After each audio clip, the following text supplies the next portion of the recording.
დემოკრატიული ჩართულობის ცენტრში არასამთავრობო ორგანიზაცია საერთაშორისო გამჭვირვალობა საქართველოს პოლიტიკური პარტიების ფინანსური მდგომარეობის შესახებ ანგარიშის პრეზენტაცია გამართა. საანგარიშო პერიოდი 2011 წლის 1 ნოემბრიდან 2012 წლის 1 ნოემბრამდე პერიოდს მოიცავს. ამ ანგარიშის პარალელს ჩვენ განვიხილეთ პოლიტიკური პარტიების წლიური ფინანსური ანგარიშგებები და გამოყოფთ გარკვეული მნიშვნელოვანი საინტერესო ტენდენციები, რაც შეიძლება მოსახლეობისთვის საინტერესო იყოს. აღსანიშნავი არის რამდენიმე საკითხი. პირველი ის, რომ შემოსავლების კუთხით საკმაოდ დიდი სხვაობა იყო პოლიტიკურ პარტიებს შორის.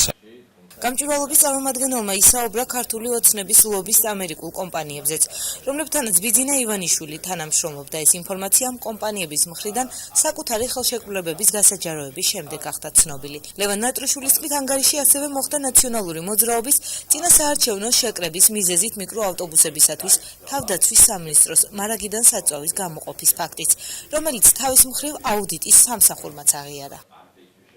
არის რამდენიმე მნიშვნელოვანი საქმე, რომ გახმაურებული საქმე, იგივე თბილისის სერვისის საქმე, იგივე ყვითელი მარშრუტკების საქმე, სადაც საწვავს სახელმწიფოს თანხებით ავსებდნენ, ანუ ბევრი ისეთი საკითხი, მათ შორის სოციალურად დაუცველთა ბაზაში ყოფი ადამიანების მიერ შემომწირულობის განხორციელების ფაქტები, რადგან რეალურად დიდი ყურადღება არ მიუქცევია სახელმწიფო აუდიტის სამსახურს.